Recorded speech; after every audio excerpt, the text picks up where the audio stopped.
Hi everybody, this is Brendan here with Common Motor. That's common-motor.com on the internets. And today we're going to be working on this CB550 K3, and we're going to be rebuilding the entire front brake assembly, which is a hydraulic disc brake. So stay tuned and we'll show you all the details.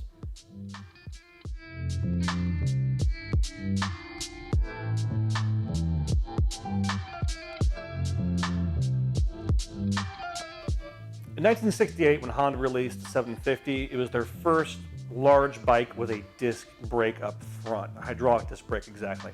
By the time the mid-70s happened, most of Honda's mid to large size bikes were using a hydraulic disc brake setup. Now, whether it was the 360, 550, 450, 500T, 750, all these bikes used the same basic front brake setup on them through about 1978. On this 550, there's no exception to that rule. This brake happens to be sticking and locked up and neglected, which is the case with most of the disc brakes on these bikes. So we're going to actually tear into the whole thing, give an evaluation of it, and pretty much rebuild the entire system from the ground up. I'm going to run down for you all of the parts that are in the hydraulic disc brake system, and we're going to start up top at the handlebars. First thing is our master cylinder. It's bolted to the right-hand side of the handlebars. These can either be rebuilt if they're in good shape or replaced if they're toast. All the bikes use the same master cylinder, as a heads up. Working our way down, we have a hydraulic brake line. There's two hydraulic lines in this system, technically three, but I'll get to that third one in a second. There's an upper line that connects the master cylinder to the junction block in the middle. It's a rubber line. And there's a second line that connects the junction block down to what we call the hard line. In this case, this lower rubber line is pretty cooked. It's cracked and falling apart. So anytime you see any of that stuff, it's a good sign to change it, obviously. But to be honest, I like to change rubber lines anyway, especially if they're aging on 40 to 50 years old. So change out your rubber lines. The next part's going to be the lower hard line. This connects the lower rubber line to the actual caliper itself. Depending on the condition, it could be reused again or replaced. And finally, down below, we actually have the caliper. The caliper itself has a few pieces on it. A bleeder screw, it has the active part of the caliper body, it has the passive pad holder, and it's attached to a part called the swing arm. And as we tear into it, we'll talk a little bit more about each of these parts in detail.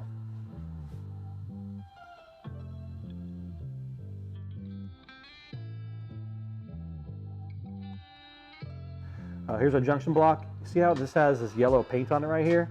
Yellow paint here. This tells me this is sealed from the factory. It's never been let go. I don't think that's going to help a whole lot, but it's worth trying.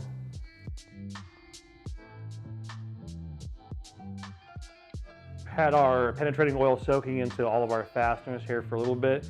The next thing I'm going to do is I'm going to break loose all of the different bolts and fasteners that are in the system. I'm not going to take it apart yet. I just want to break them loose. And the reason I want to do it now is because all the parts are mounted to the bike and they're really stable. So now I have something to kind of fight against to break a bolt loose.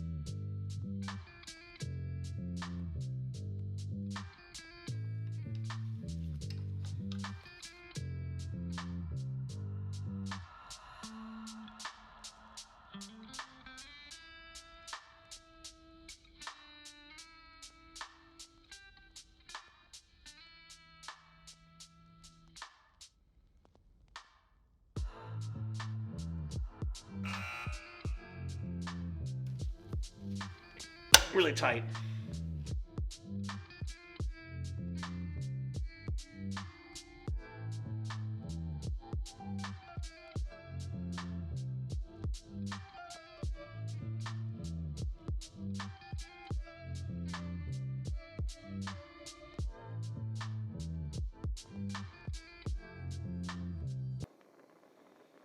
Whoa. You right? Yeah, I'm good. Woo. Let's try that again. There it is.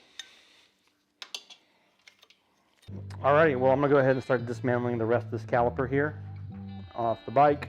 And because this broke, we were going to do a different operation here on the bike, but we're going to have to do it on the bench. It's not a big deal. We'll do it on the bench here in a little while, but we'll go ahead and start taking apart the caliper. This swing arm here is also going to come off. It's kind of hooked to the fender, and we'll show you why it's important once we get it off.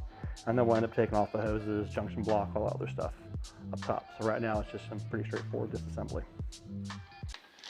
So Caleb just asked if I had drained the system of brake fluid. I had not on this one.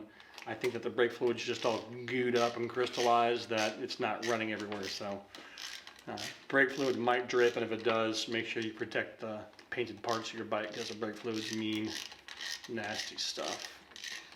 I would probably say we're going to change probably more than half the system of parts, maybe everything. We don't know yet until we get everything totally apart and inspected. So we're actually going to go into the shop side and get a little bit dirtier and actually take this stuff apart.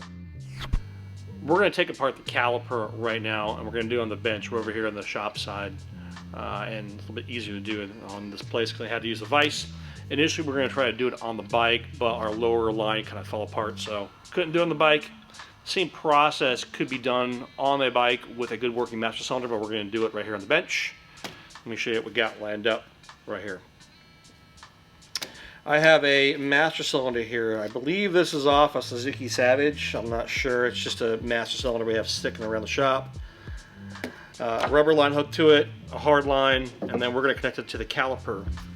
What we're actually going to do is we'll hook everything back up to the caliper. We're going to fill this with fluid, and we're going to use the fluid in the master cylinder to actually push the piston and the pad out of the caliper. We're just trying to pull that out or pull the piston out. This system will actually just push itself apart if you let it. So again, this can be done on the bike if your master cylinder is working. The first thing I'm going to do is take some of this old nasty brake fluid, because I don't need to use good new brake fluid for this. I'm going to put some in the master cylinder, right like that. I'm going to take the ends of my line here, submerge it in the master cylinder, and I'm going to slowly squeeze the lever. And we got some bubbles. And I'm going to keep on doing that, nice and slow and gentle, until I see no more bubbles. What we're doing is we're pushing the air out of the system and filling up the lines of fluid. Then I'll connect it to the caliper, and we'll do the same kind of thing. So it's going to take a minute. It might be good. Here's how we check it. Let it go, remove the line. We can shoot a good squirt out of there, like that. I'm going to hold it, resubmerge it. So we're good there. All right, next step is I'm going to connect that to the actual caliper body.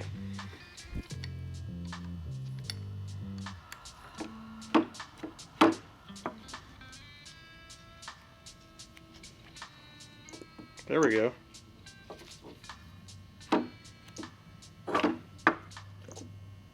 Hear it?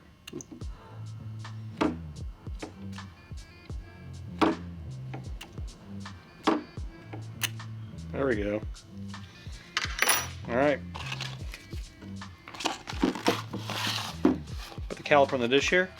All we're going to do is we're going to push fluid from the master cylinder into here, and we're going to watch this. Hopefully, watch this piston and pad emerge.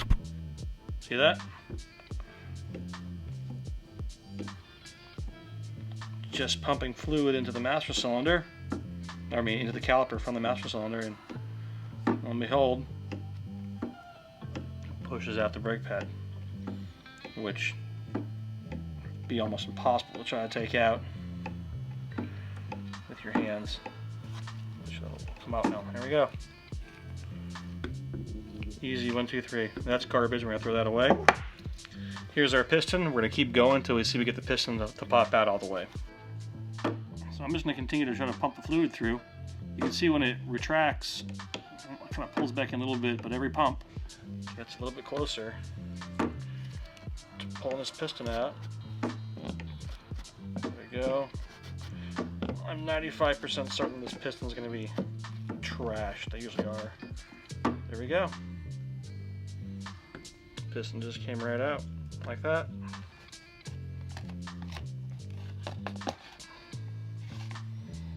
It's hard to see. There's the inside of our caliper there. We'll get that washed out, and we'll see if we're going to actually rebuild that one or not, but it did come apart. I'm going to take the piston here and give it a clean wipe. I'll show you what usually goes bad on them. Here's a caliper piston, and there's always these little pits like that around the body. They're all that way, so that's why I'm pretty certain that this one's usually trashed. Sometimes you can get away reusing them, but they start to leak, and that's probably what happened here. Was started to corrode, fluid got past the piston, leaked into the body of the caliper, ruined the pad. So I will go ahead and change out the piston for a new one, so that's going to be trashed. The caliper body is a 50-50 right now. We'll get it cleaned up, and we'll make the evaluation post cleanup. We are back from the shop. We're back here on set, and I have out in front of me right here all of the parts cleaned up, and as well as the used parts that we're not using on the bike, and the new parts we're going to use going into the bike. So let's go through those individually and kind of show you what we got. I'm going to work my way through this pile of parts from left to right and kind of show you all we got. In this tray here is going to be the parts that we're definitely changing without a doubt. Rubber brake lines, caliper piston, pads, bleeder screw is bad, diaphragm, and I'm going to change out the whole master cylinder because, well, that's a different video and don't feel like getting into it right now with this one. So we're going to swap out the whole master cylinder, but we might swap the cover over on the new one because it does transfer. Right here I have all the used parts, and I didn't really know what I was going to change until we actually got into it and got them clean. Caliper swing arm, we're definitely using again. All the fasteners have been cleaned up.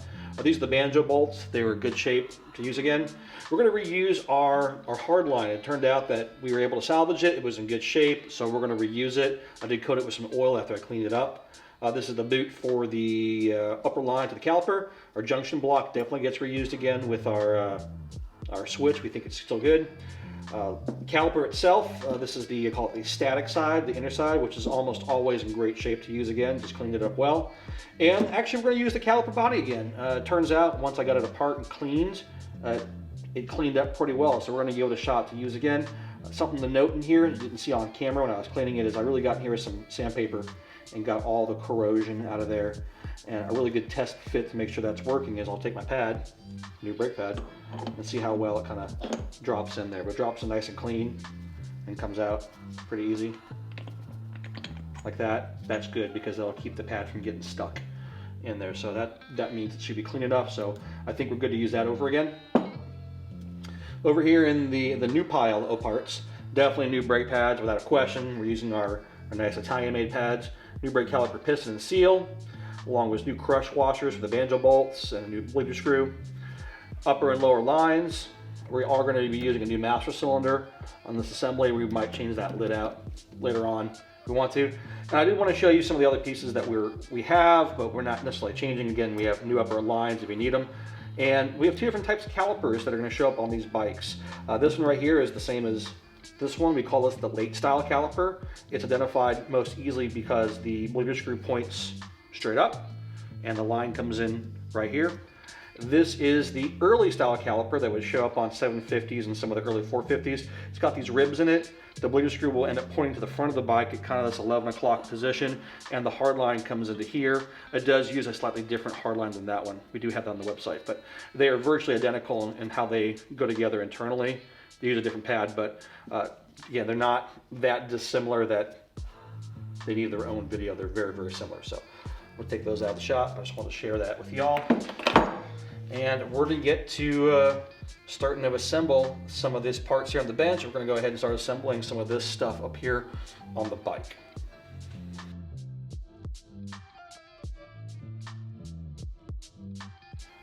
I'm going to go ahead and assemble the caliper first, have it raised so I can just pop it back on the bike.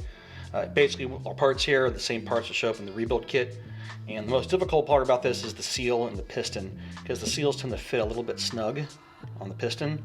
And then oftentimes with a used caliper, there will be some corrosion inside the caliper groove here that kind of makes the surface irregular. It causes the seal to feel a bit tight. So I find if I give the seal a little bit of a stretch here, not too much, just enough to kind of drop over the piston like that, it's usually good. So we'll go ahead and go with that. Here's my caliper. I'm just going to take the seal, kind of work it into that groove there. Important that you make sure the seal does not get twisted inside the groove as you are installing it, because it can happen. It can kind of twist up. That looks great, just like that.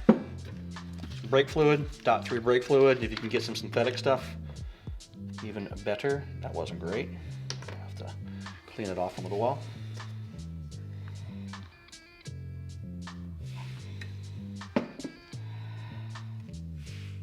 Take a little bit of that brake fluid right there. I'm gonna lubricate the piston. This kind of tapered edge right here, this is the end that goes inside the caliper housing here. Lubricate that with some brake fluid. I'm gonna lubricate that seal with some brake fluid as well. And we're gonna go for a good quality fit. This does tend to fit a little bit snug. You gotta make sure you get that piston just absolutely perfectly kind of square in there. And it should go in with a little bit of resistance like that. I'm pushing, but not like forcing it. It's got resistance. I'm definitely having to seat it just like that. Should go in. If you're really having to force it hard, try to see the seal might be messed up. Give the seal a stretch and make sure you definitely lubricate it. Won't go in dry whatsoever. Here's our brake pad. I'm gonna make sure not to touch it too much. All right, I'm gonna pick up the roll. Keep the shot over here, because this is kind of gooey. All right, rolling. Yep. All right, what I have here is some brake caliper grease. It's included in the caliper rebuild kit. You can acquire this at your local auto parts store. This is a high temp grease specifically for parts like this. I'm just gonna kind of cover the backside there. And what this does is help keep this pad from getting stuck. It's also important that I get it here on these, like that groove up top there. It has that alignment pin on it, and these metal edges here. Very important to get it only on the metal and not on the friction surface. Last thing we want is to get this thing grease where there's friction. I know it seems weird, but it makes these parts work a lot better. You don't have to go crazy on it, but just an even coat, kind of all the way around. Because the more grease you put on it, the more it's going to kind of want to squish out. So that's probably good right there. Okay, moment of truth right here. Let's go ahead and take our pad. Very cleanly drop it into the caliper body.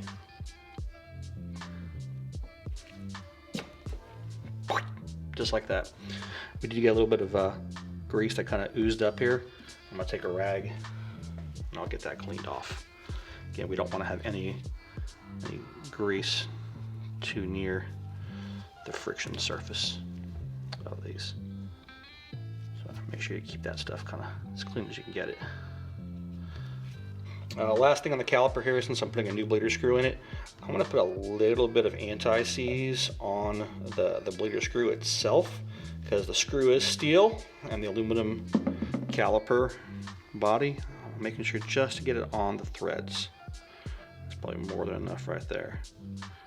And I'll clean it off the actual end of the bleeder screw there, but that's going to help make sure it doesn't get stuck down the road when you go to try to bleed the brakes later. So just like that.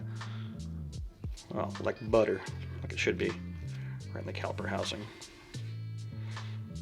Like that. All right, rebuilt caliper, ready to go back on the bike. There. We'll get this one prepped. I'm gonna get a different pad since we kind of got that one messy. We'll try again. Okay, we got our static pad replaced. We put a different one here, and you're gonna go to the back side here and get a little bit of same thing, a little bit of lubrication here. A lot of people put the stuff in dry, which you can do, but again, my experience is a little bit of lubrication really helps, especially when it comes to like them squealing and making noise. Because this is a semi-metallic pad, meaning it's got little bits of metal in it, and this one happens to have little pieces of like brass or bronze in it, which work really well. That's why I like them better than the ones that have steel, which are like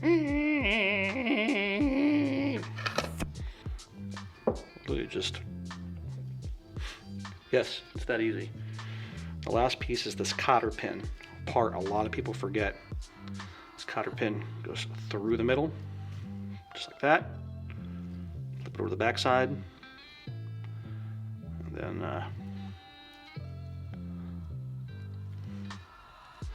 spread it on out. And if you want to, you can trim those ends down a little bit so they're not in the way, but all it does is keep the pad from falling out. The caliper is rebuilt, and that's gonna be ready to go on bike. We'll put that aside, we'll jump in the swing arm.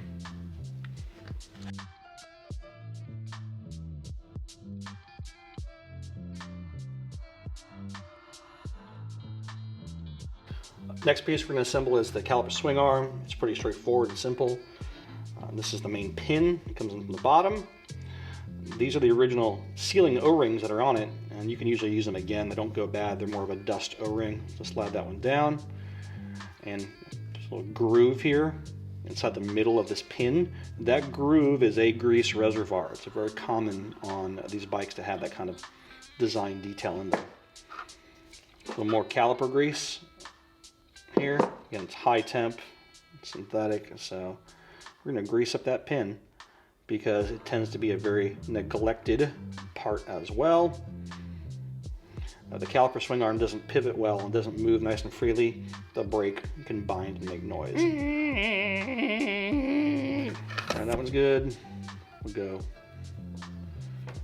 O-ring up top in the groove there, and just a dab more grease on this guy because that does pivot. All right, so now that should pivot nice and smooth when it's actually on the bike. So, all right, that's done.